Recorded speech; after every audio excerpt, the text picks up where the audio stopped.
3隻小老鼠喺原野度玩，玩得好開心。呢個時候，老鼠村嘅村長啱啱經過。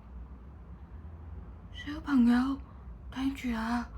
你哋咁樣絕咁樣大聲喺度叫，啲貓等一陣就會跑過嚟，你哋就會全部俾佢食，所以都係小心啲啦，注意安全啊！3隻小老鼠聽完之後，即刻揞住嘴，唔敢再大聲亂叫。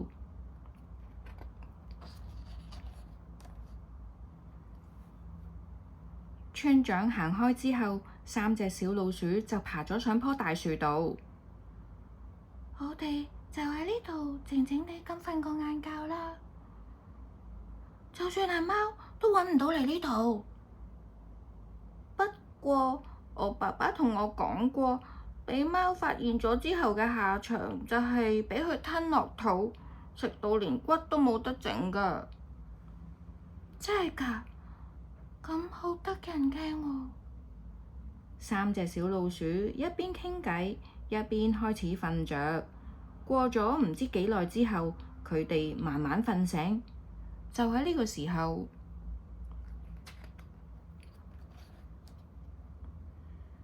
佢哋發現眼前竟然有一隻大貓，碌大對眼，兇神惡煞咁企喺佢哋面前嗰度望住佢哋。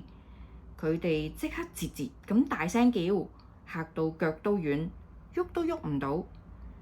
睇到呢3隻小老鼠咁狼狽嘅樣，大貓劈頭就話：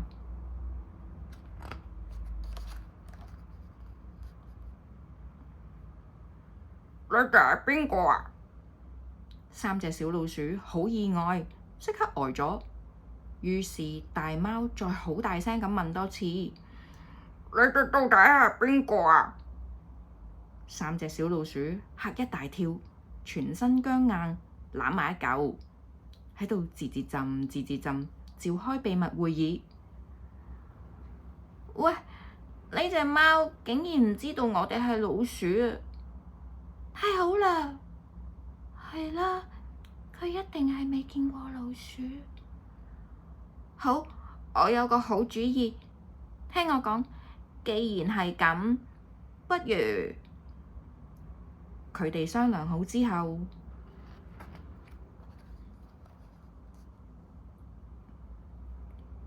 佢哋一隻接住一隻，動作敏捷咁跳咗上隻貓嘅頭同膊頭上面，然後話：叔叔，咁你覺得我哋係咩啊？應該唔係老鼠啩？小老鼠聽到貓咁講就話啦：梗係唔係啦！如果我哋係老鼠嘅話，叔叔就一早一啖吞咗我哋落肚啦。都係嘅。貓怕怕醜醜咁答返佢哋：叔叔，你以前有冇見過老鼠啊？俾小老鼠咁問完，貓就冇佢咁好氣咁話：我係貓喎，邊有可能唔識得老鼠啊？雖然貓係咁講，但係塊面就變得有啲紅。咪就係咯，所以你一定知老鼠對耳仔係尖嘅，對眼又兇神惡煞，仲戚到好高，個嘴大到好似就嚟裂開咁，仲有棚牙又尖又利，啲鬚仲又長又硬，直頭就好似鐵線咁樣。呢啲我梗係知道啦。貓一邊答，一邊全身震晒。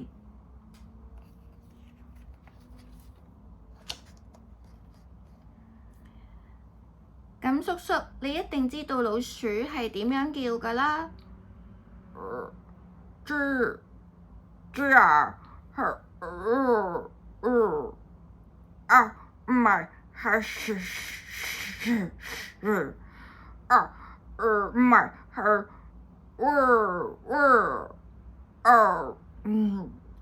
好似貓好似諗到好頭痕咁，小老鼠睇見就咁話啦：叔叔，老鼠係咁樣叫㗎，杯啊杯啊！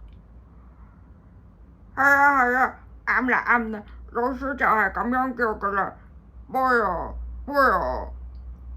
貓一邊附和住，一邊露出好開心嘅表情。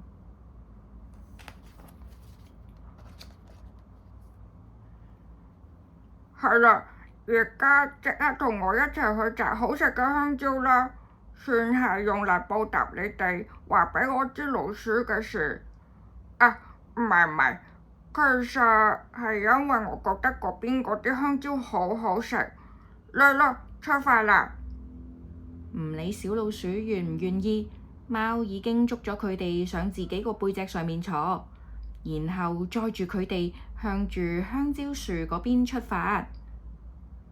3隻小老鼠同貓一齊攞住香蕉開始食。切切！小老鼠忍唔住好興奮咁大叫，真係好好食啊！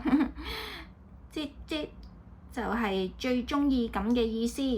叔叔，多謝你帶我哋嚟呢度啊！我哋都吱吱叔叔啊！你哋話對我都係吱吱啊？貓感覺到心口熱一熱，全身都暖粒粒，好窩心。好，再食多條啦！話口未完，貓同3隻小老鼠即刻就開始爬上樹。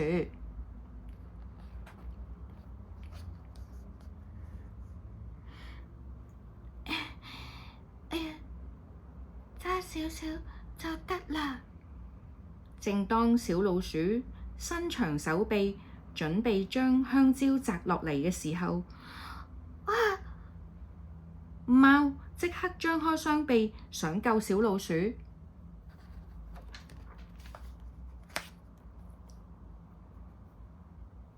結果貓好似倒樹蔥咁重重咁跌咗落地面上面，小老鼠就跌咗喺貓軟腍腍嘅肚上面，一啲事都冇。叔叔，你冇事啊嘛？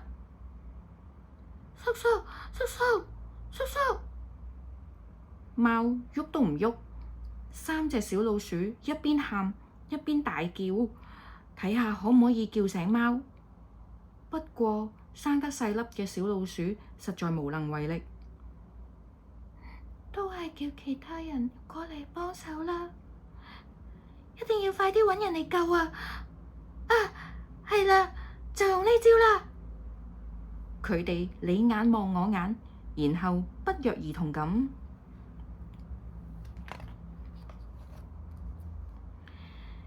大聲叫吱吱，一次又一次咁搏命係咁叫，結果佢哋發現原野嘅另一邊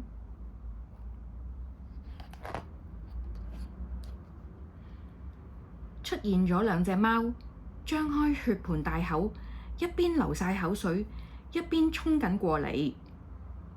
喺嗰邊啊，喺嗰邊啊，有好幾隻睇起嚟好好食嘅小老鼠啊！2隻貓越嚟越近小老鼠，太好啦！啊，但係弊啦，大件事啦！叔叔，拜拜啦！3隻小老鼠將香蕉輕輕咁放喺貓嘅身邊，然後轉身即刻跑走。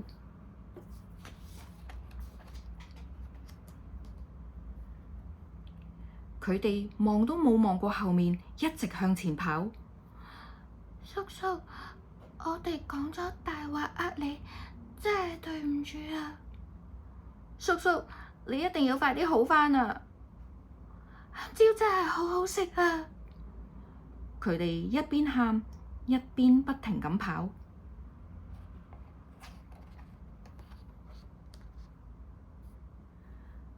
過咗唔知幾耐之後，已經天黑嘞。呢個時候，3隻小老鼠先放慢速度停低，然後擰轉頭望返頭先一路跑過嚟嘅嗰座山嘅盡頭，佢哋一邊望一邊講：叔叔，多謝你啊！呢個時候，天上面嘅星星發出閃點點星光，閃下閃下咁。同時間，突然聽見有把聲喺好遠嘅地方傳緊過嚟。哈，係叔叔把聲啊！佢講咩啊？佢哋豎起耳仔，好留心咁聽，先聽到喺好遠嘅星空傳嚟一陣陣貓好微弱嘅叫聲。這。